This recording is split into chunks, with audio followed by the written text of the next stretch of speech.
side's done. He's going to be starting to wet the backside right now.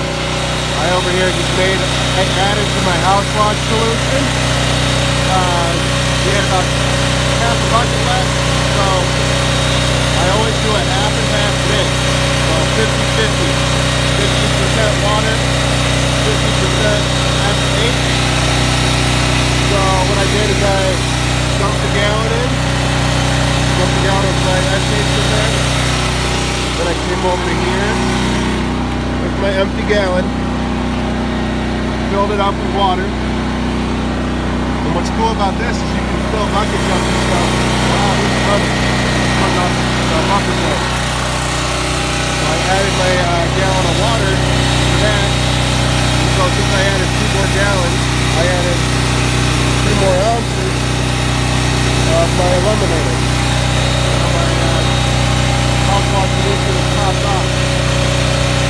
Wetting the backside right now. I'm going to go check in with him.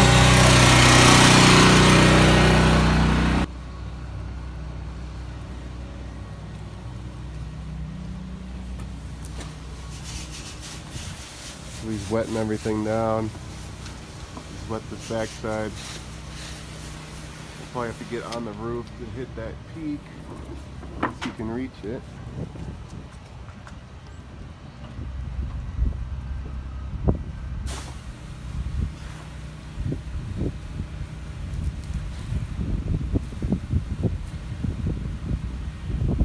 Yeah, it's a little windy, huh?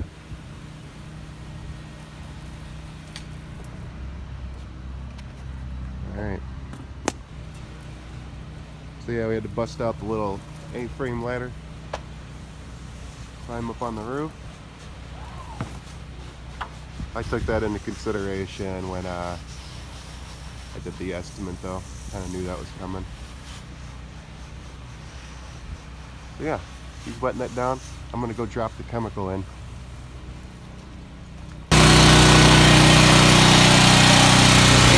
I just dropped this in.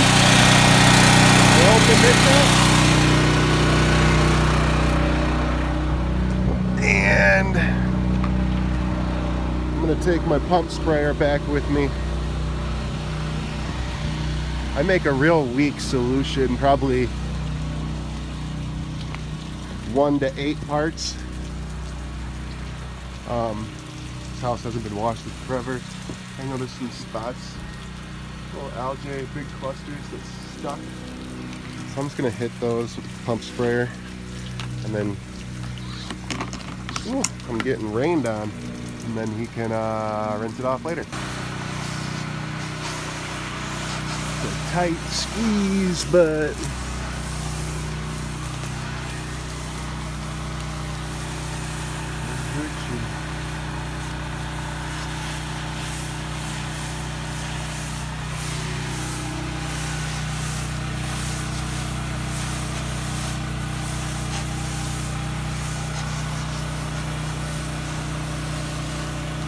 easy peasy.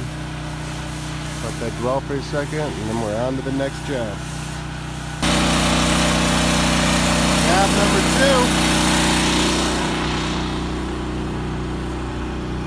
2. Getting everything wet down. This will be a quick one, in and out. I don't have all that crap to deal with.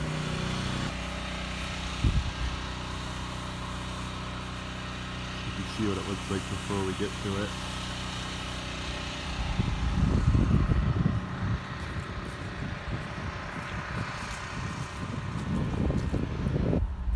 And the backside really ain't too bad. Got some stuff over here, but end up on the second story. So our plug-in was all the way in the back of the house. We had to run that cord for the pump.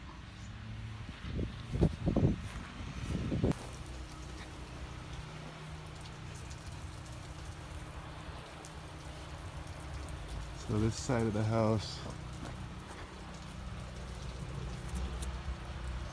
still dirty. This side is still dirty. We haven't touched it, not even with water. Still dry. Actually,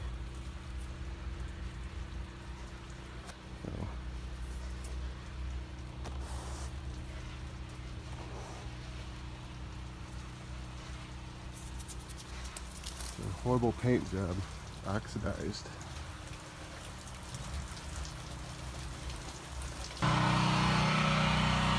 So I have Scott rinsing around that side.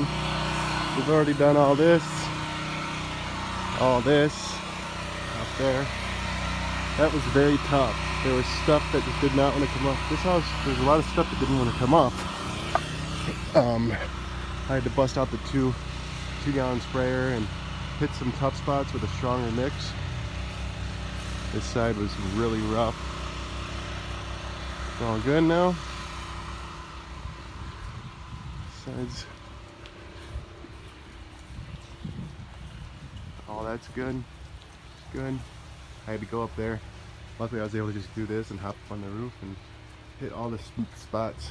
I just had to basically hit that whole section with the 2-gallon sprayer with a stronger mix. Had a really hard time getting it off. Now, here's what I wanted to point out. That's not us. That's they decided to paint their gutters or something. Bad paint job, and it's peeling. And there's stuff like this all around the house. On the trim, shutters, and I even didn't think to check the vinyl, even their vinyl. So it's not good. It'll be fine, you know. I rinsed it off, but it's a horrible paint job on this whole house. It's falling apart. So make sure you cover your butt, and if you notice stuff like that, you know, I came over here and I rubbed my fingers on a dry spot on the house that we didn't touch, and it was, you know, there was white on my, well, you already hit this with water, but not chemical. So you see, it's not because of our chemical, but the house is oxidized, bad paint. So I like to cover my butt when I notice something like that, and go over to a dry section, take a little clip, and yeah. Things to notice, you know. People don't talk about this when they do house washing. They don't talk about the things you can come across. They just talk about all the good and how easy it is. But there's risks, there's things you gotta be aware of before you just jump into it. So one thing, I just came back to open up my downstream injector so he can apply chemical. When we're doing the house wash, I just close it up when he wants to rinse, and then I open it when he wants to apply chemical. And then the last side that we rinse, I transfer the transfer it into a gallon of water, or a bucket of water, so then it flushes everything out. There's no need to do that in between every time you switch. Anyway, what I wanted to touch on is when we were building this buffer tank, we took a cheap route and just bought some little $10 float valves. You can buy a Barton Fleet. It's really for like cattle, you know, to fill up their water tanks. Anyway, the hole is really, really small, and the problem is the tank doesn't fill up as fast as it could. So even though we're running a buffer tank and we have a house with full tons of water supply, the buffer tank drops quicker than, you know, we use up more water than the house can, or than the buffer tank can fill. So we've had to stop a couple times and let the tank fill up. So it's worth the investment to go to the pressure tank and order your Hudson valve for like $40 and save yourself that hassle. So when you're doing a two-person house washing, the other guy, no matter what, usually ends up standing around a little bit. So pop up my yard sign. I've already hit door hangers going down that way. I'm gonna do 5 down and 5 up, just to kind of hit this street, and we're about out of here. He's just applying the last of the chemical, let it dwell for a second, and rinse, and we're gone. All right, guys. So we're at job number 3, gutter cleaning. We've already done all that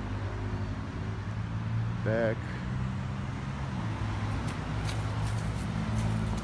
Already put my yard sign in. This is super busy, like intersection, so that's pretty sweet.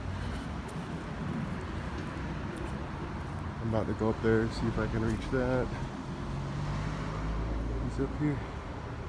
And that's all I'm gonna record. I gotta get back to work. Peace out, YouTube.